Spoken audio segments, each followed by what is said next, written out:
Hi everyone. There's big news in the last 36 hours. It is all over the press in the UK at the moment. Undetectable F-35 jets from US to arrive in UK in June, Sky News reports. My first question is, if they're undetectable, how will we know when they've arrived? But that's probably why I'm not a comedian. I'm going to read you a little bit of this article just to show how much the media are fawning over this. The first F-35 jets will arrive in the UK next month, 2 months ahead of schedule, the Defence Secretary has announced. 4 of the cutting-edge fighters will fly transatlantic from their current home in the US with several air-to-air refuelling serials en route and will be based at RAF Marham in Norfolk.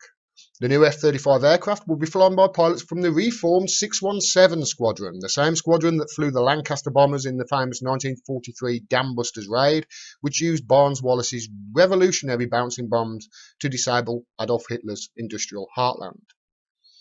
The news was announced by the Defence Secretary Gavin Williamson on the 75th anniversary of the daring nighttime mission. Announcing the arrival of the jets on Wednesday while at RAF Coningsby, he said, 75 years ago, the Dambusters pushed the boundaries of what is possible. The same spirit of innovation continues today, as the Dambusters of today prepare to fly the world's most advanced fighter jet in the skies over the UK.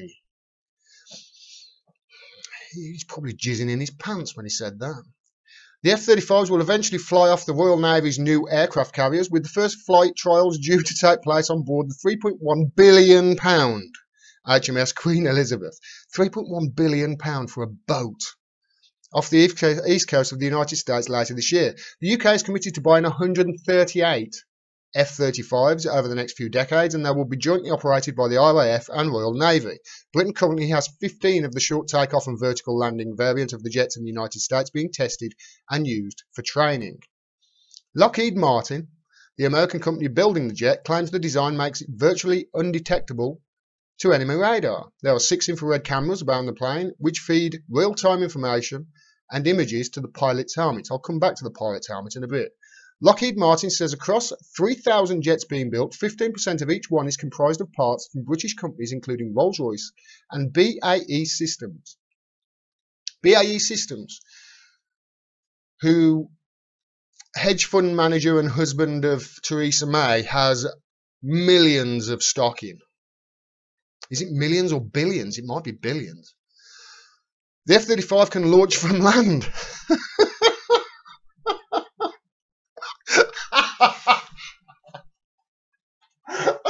I didn't even notice that when I read this first.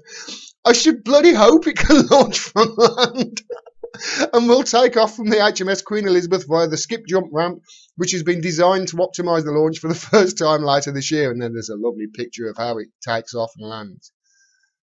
So you can see that, I mean, every article literally in the UK is about this. None of it's negative, and none of it's like, hold on a minute, how much do these things cost? Well, this is how, none of them say how much it costs. This is how much it costs for each plane just to buy. A single Air Force F-35A costs a whopping $148 million. One Marine Corps F-35B costs an unbelievable $251 million. And a lone Navy F-35C costs a mind-boggling $337 million. At a time of peace, we're not at war with anybody.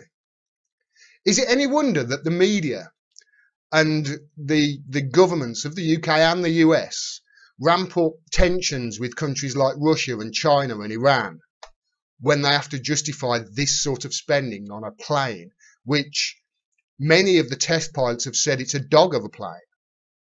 It's a jack of all trades and master of none. Is it any wonder that they ramp up tensions between Russia and say, oh, Russia's the bad guy and China's the bad guy? How many wars are America in right now? Is it 7 or 8? I've lost count. I think it's 8 now. And who are they in? Who are they with? Syria, Yemen, Libya, Niger. They've developed a plane that costs, what, $251 million for the F-35B. And they're going to be flying these, attacking people with slingshots and AK-47s. There's no need for this sort of spending on a tool of war. Just to give you some idea of this, because at the bottom of that, you'll see how the Department of Defense's $1.5 trillion F-35 broke the Air Force. $1.5 trillion. Yes, that's how much it's going to end up have costed just to develop that plane. $1.5 trillion. To give you some idea of how much that money is, the United Nations estimates that world hunger each year, ending world hunger each year, would cost $30 billion. That means that $1.5 trillion, which is heavily subsidized by the US military and the US taxpayers to develop, if it was spent ending world hunger, it would end world hunger for 50 years. 50. This is astronomical. And the saddest thing about all this is, rather than invest in furthering humanity, in projects and technology that would develop and further humanity, $1.5 trillion is spent on a tool of war. That's all it is. It's just a tool of war and destruction. That's what the US's economy and the UK's economy to a certain degree now is built on. It's a war economy. $1.5 trillion for a plane that they have to, in this article, say it can take off from land. If you're going to invest, this is my question on it. Forget all the other questions I've asked. This is my question, just to show you how stupid this spending this exorbitant amount of money on a plane is. If you're going to invest $1.5 trillion in an aircraft, shouldn't it at least reach the fucking moon? If you enjoyed this video and you want to see more, please subscribe and please click the bell down there so you get a notification of when I drop further videos. Otherwise, YouTube will hide the video from you. Yes, they have admitted that they do that. Also, we're facing an absolute onslaught in independent media from the establishment at the moment, including YouTube. I don't make any money from YouTube whatsoever.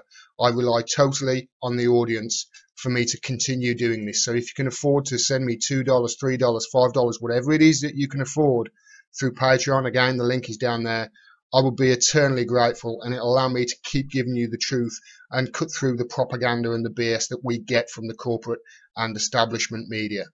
If you can't afford to do it, please share the video as wide as you can. Talk to your friends and family about the issues that I and other channels on YouTube who are independent raise. Thanks very much for your support. We have to fight back against this. Till next time, peace and take care.